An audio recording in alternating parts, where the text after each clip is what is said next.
G'day YouTube, it's Desert Sled time. Last year we put out a 1973 Desert Sled and that set you guys on fire. It was one of our biggest bikes from last year. This one came in shortly after and wanted to emulate that style, but on something a little bit more modern and a little bit more reliable. So we found this 2008 Triumph Bonneville and set to work on dragging it back into the 60s. I'm Tom, you're in the Purpose Built Moto Garage. Let's get to work on another build rundown.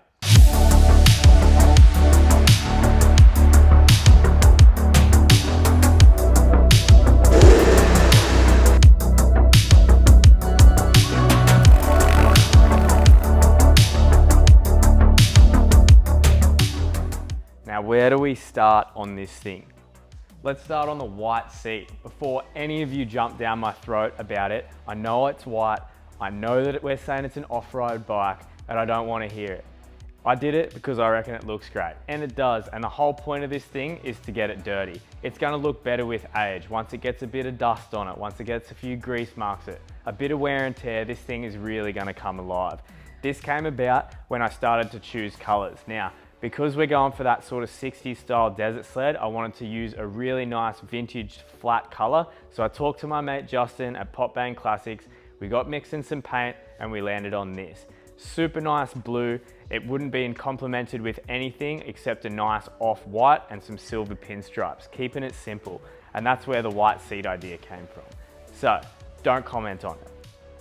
The way that we've shaped this seat is emulating that desert sled style. So if you ever look at any of those old racer books, when you have these off-road bikes, they weren't built for off-roading. So they just found a seat and slapped it on. And often they fitted horribly, which is exactly what I made this seat do. Now, generally on a purpose-built moto machine, you're seeing a seamless fit seat. There's no gaps anywhere. You can't see air in between it. It almost looks like it was molded onto the bike from the factory. But this thing's got air gaps. You can see underneath the seat, it fits really poorly, but that's exactly the point. I'm really happy with the way this thing's come out, and I've got Vintage Seat Co, a local trimmer on the coast here, to do it up in a nice sort of vintage bait style white leather. Now, often the point of the air gaps left on these seats is when your tail gets bogged, because this bike's a heavy non-off-road machine, you're gonna sink in the sand. You got something to grab onto. So these grab rails were left bare so you could lift the arse out of the rut and get back on the road again, or the trail.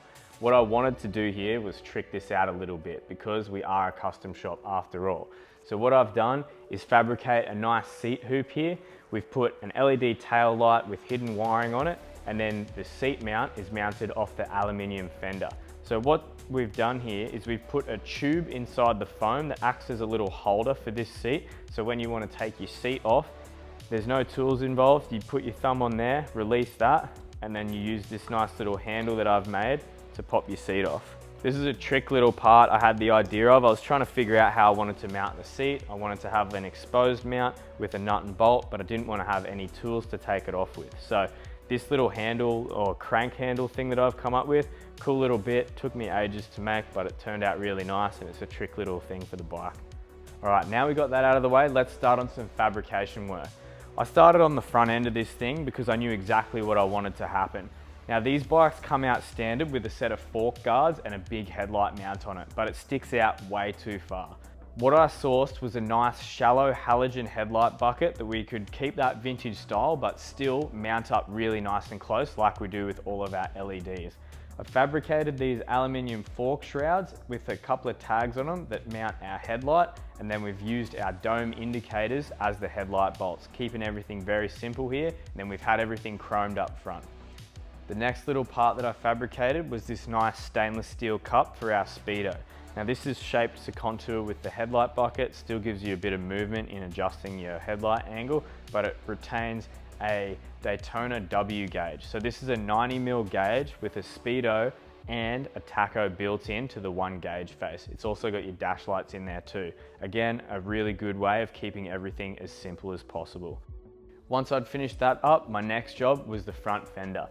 Now I've used our DIY fabrication kit, which includes an aluminium fender and then all the mounting fabrication equipment that you need to just make this very classic style desert sled fork mount. So we've got 2 bars on either side and hoops that link them in the middle with a couple of bolts on either side. The forks on this bike have been retained, but they were stripped and polished. And then we've also rebuilt the internals because this bike had a reasonable amount of Ks. It was a little bit old, so we thought we'd better check it before we put it back on the road. The wheels on the Bonneville Desert Sled needed an upgrade. So as they come, they run a 17 on the rear and a 19 on the front. The front is really skinny and that just wasn't gonna do. We wanted to run some pretty beefy tires on this thing, so we had to strip the hubs, clean them up, relace them with some stainless steel spokes, and then we've got some nice H pattern or high wall rims. We're using an 18-inch front and rear with a 2.5 width. That allowed us to use these super nice Pirelli MT43 tires. So we're running a 4.0 18 front and back. And that brings me neatly to today's video sponsor, Pirelli tires. Now, if this is your first video, you probably don't know, but if you've seen a lot of our other bikes, we're often using Pirelli tires. We use them on our sports bikes, we use them on our dirt bikes, we use them on our scramblers and on our vintage cafe races. You guys have a massive range of really good stuff, and some of my absolute favorites are these Trials tires. The Pirelli MT43 really give you that vintage era desert sled style in a modern package that actually runs pretty good on the road.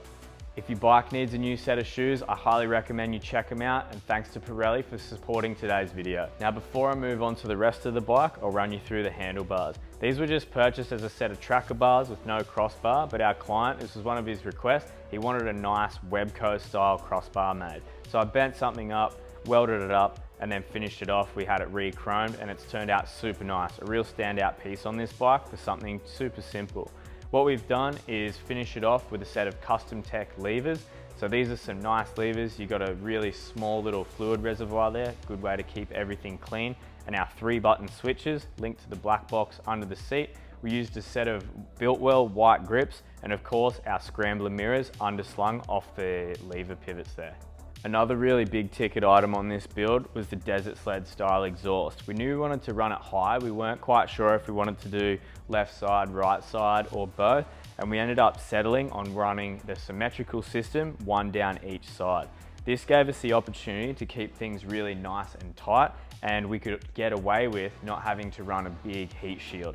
So we've been able to duck in on the side of the bike here where the rider's leg will run, so it gives you a good amount of clearance. You shouldn't have to worry about heat sort of coming off on your leg too much there, as long as you keep the bike moving and you're conscious of it when you're moving around it.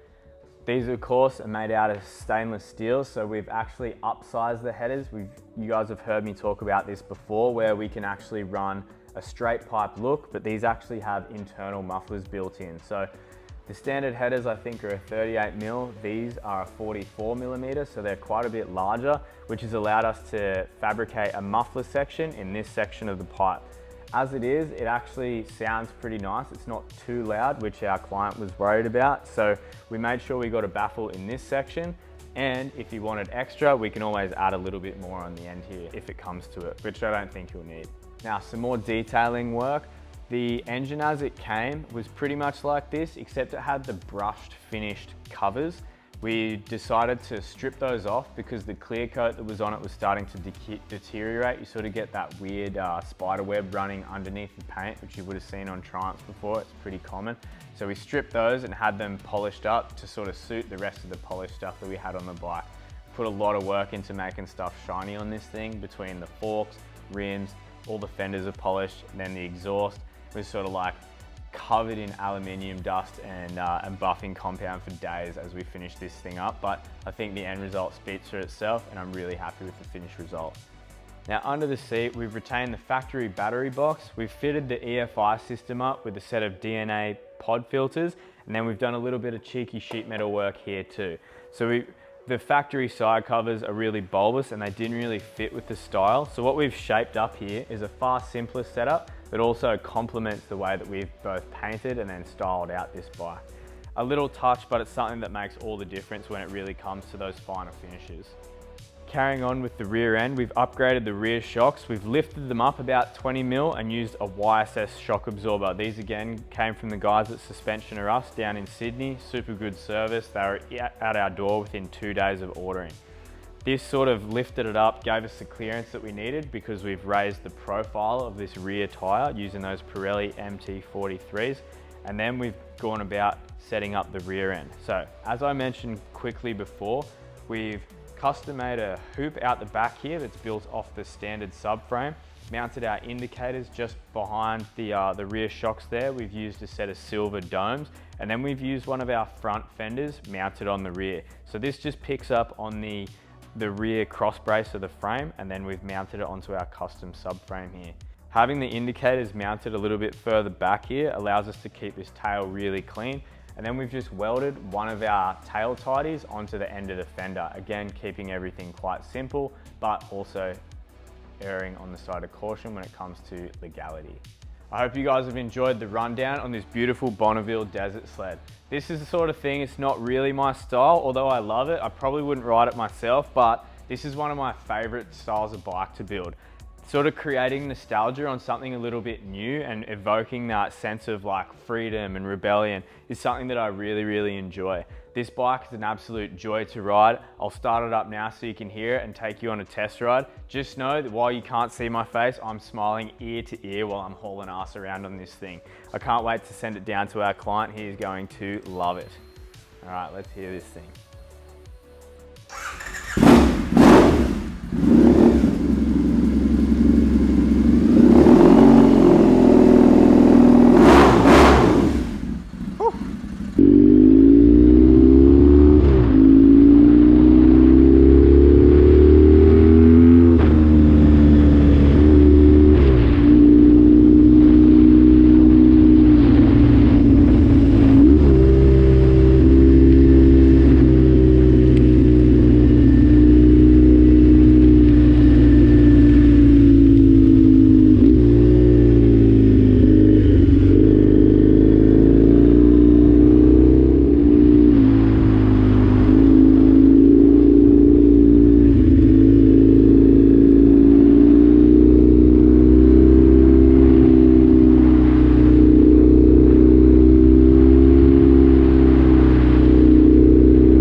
Purpose Built Moto has built a great community of both riders and builders around what we do. Whether you love our builds, you use our parts on your project, or you're just here for the content that we create on social media, thanks for being part of our tribe.